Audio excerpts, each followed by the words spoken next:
One of the challenges, I should say one of the opportunities framework in Godtear is the dynamic balance between champions and followers. There's this idea of selecting a warband, and the champion of that warband, that's the power, that's the source, that's the heavy hitter. Dealing damage, buffing, controlling the tabletop, planting banners, dealing with tier piles.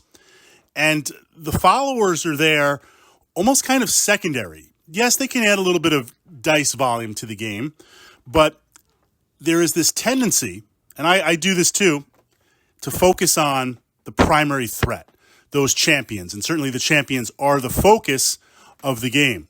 But in doing so, I think there's missed opportunity, especially mid to late game. Now, we've got that framework.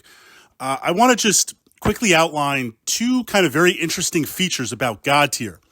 Because while it is a skirmish-based game and these idea of skirmish-based rules apply, there are some interesting differences given the dynamic nature of the rule set that not only play differently, but open up some interesting tactica. The first is that unlike traditional skirmish games where you've got a small warband, you're never truly knocked out. We see this, one of the tactica in skirmish games is the alpha strike. This idea, you've set up your units, I've set up my units. Turn one, if I can cause enough damage, if I can take out 3, 4, or 5 of your warband members, then that is a significant shift of power in the game in terms of volume of dice that you can generate, in terms of area control. Because say your warband only has 10, 15 units. It's a small amount.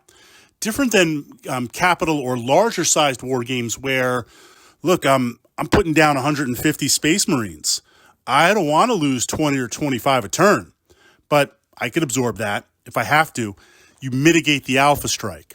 So skirmish-based war games dealing damage, killing, losing, removing 3, 4, 5 models a turn, massive, massive, massive. So Godtear mitigates this in that your champion's never fully destroyed, which makes sense. They're jacked up on like the tiers of the gods. Followers, warband members, they can be brought back, recruited, revived. So at the beginning of the game, you start out with your warband size, and they have different sizes. And then as you take losses, you can bring them back. Well, that doesn't mean that a loss is mitigated or not a bad thing, because it is a skirmish-based war game. You have to pay resources. You have to take an action to recruit followers or to revive your champion. It's resource management. But there's no turn one, you've been eliminated. The second framework, so we have to keep that in mind with followers. The second framework is this idea that the game just doesn't end at the end of the mission. Now, there's some different missions. You score points every turn. So it's possible to lose those first 2 turns and still come back to the very, very end. Not that it's easy. There's a lot of different ways to navigate that. Go big, win early on and try to get a lead and bank points. Look for the mid-game clash or, deliberately ride it out to the end and try to steal the game at the end. It's not just a binary win or lose. Every turn, you're ranked and adjusted and accumulate points. A lot of dynamic play. Now, we've got that focus. So now let's look at followers. Early on, I've got to do 2 things. Yes, I've got to be buffing. Yes, I've got to do area control. Yes, I've got to be putting the hurt on the champion, primary champions, whether it's 2 or 3 warbands. But at the same time, I'm looking for, and it's not just if I'm playing Slayers, any of the warband colors, I'm looking for that low-hanging fruit, that opportunity, where if I can take out and target a couple of followers early on, especially if it's a slower warband champion moving up and maybe the followers are moving up a little bit quicker to try and have area control and block things off. If I can focus on that, yes, it's earning points, because one of the ways you get points is by killing opposing units. But now that shifts a deficit for later in the game when area control becomes a lot more important, because you can't be everywhere at once in the game. especially if it's a mission where the tier piles, which are objective counters, move around.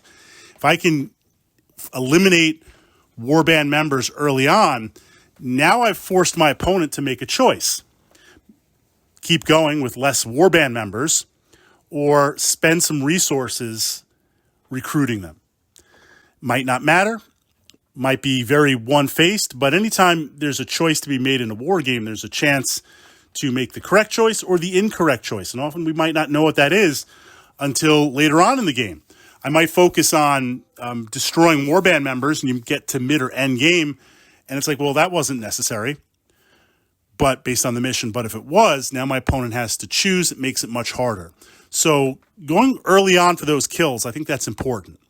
The second reason to focus on warband members, because they are easier to kill, area control.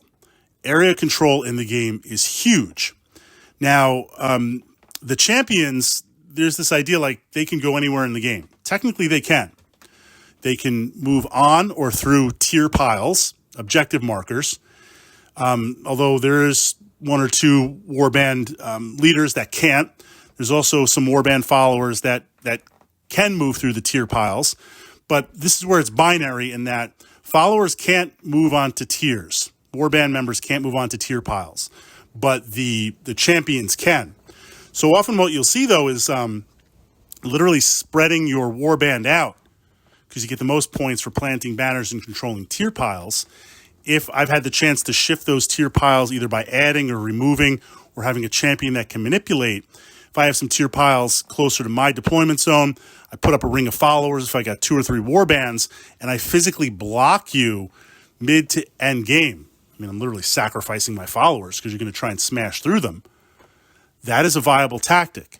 That shifts tactically to mid to end game, where now area control and blocking is very, very important, especially if I can throw up some followers and buff their defenses or kind of curse or put a bane on the attackers, where you just don't have the volume of dice to reliably chew through that many followers to get to the tiers, get to the objectives. Now, yes, you could roll legendary. I can't necessarily stop that, but if we look at the average roll versus damage versus buffs and that type of stuff, there's that possibility.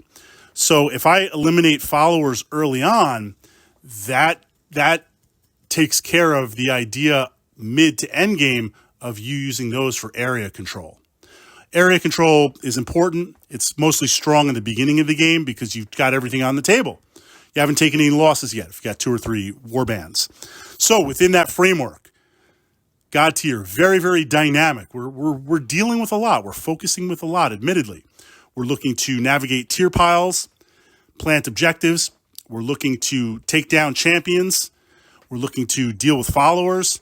But in that flow of the game, of kind of internal objective markers every turn, the focus is usually, for players, myself included, tiers, champions, followers.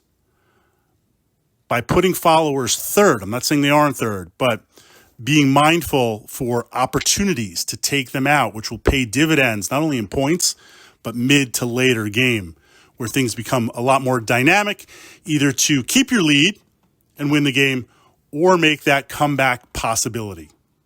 See you in the game.